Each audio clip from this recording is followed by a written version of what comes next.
Well, first of all, I am delighted to speak at this Divine Mercy Conference because I've heard about it for so long, and Mr. Ed Miller is like the woman who kept knocking at the door. He kept after me right into my office, and then he travelled up to Massachusetts where I was giving a mission. But I also spoke at the first Divine Mercy Conference we had in Dublin, and this year I spoke at the 25th one in Dublin, which was for 5,000 people. So I myself have a great love for the Divine Mercy. And people ask me, today somebody said, when did you get to know about Faustina and the Divine Mercy?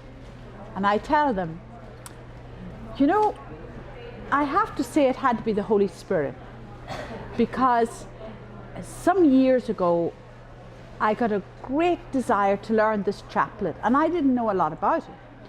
But I remember walking outside, you know, I'm a first grade teacher, so I kept thinking, this is a good way to learn. So I walked and I said the Divine Mercy over and over, not just today, but to learn it off by heart.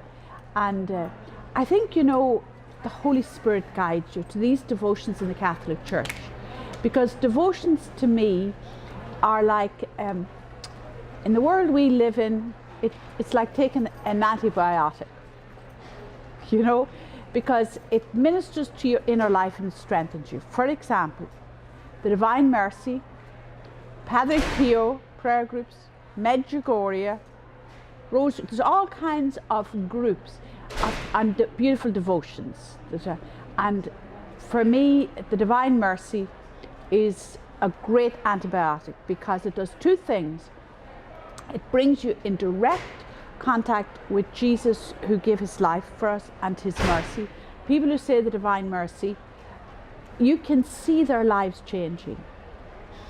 To go to confession, you know, I often tell people that the biggest grace needed in our lives is to go to confession.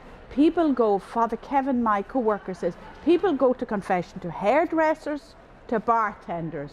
We tell them all our worries and troubles, or then we go and we pay a lot of money, which I have nothing against psychology and psychiatry, but we pay a lot of money. And as a good Jesuit priest many years ago came to me and he said, oh, Briege, he said, I pay $100 and I'm still depressed and the psychiatrist did nothing. So he said, I'm down to you now.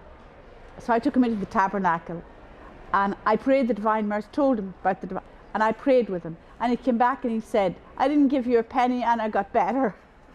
So you see how this I attribute it to the mercy of Jesus.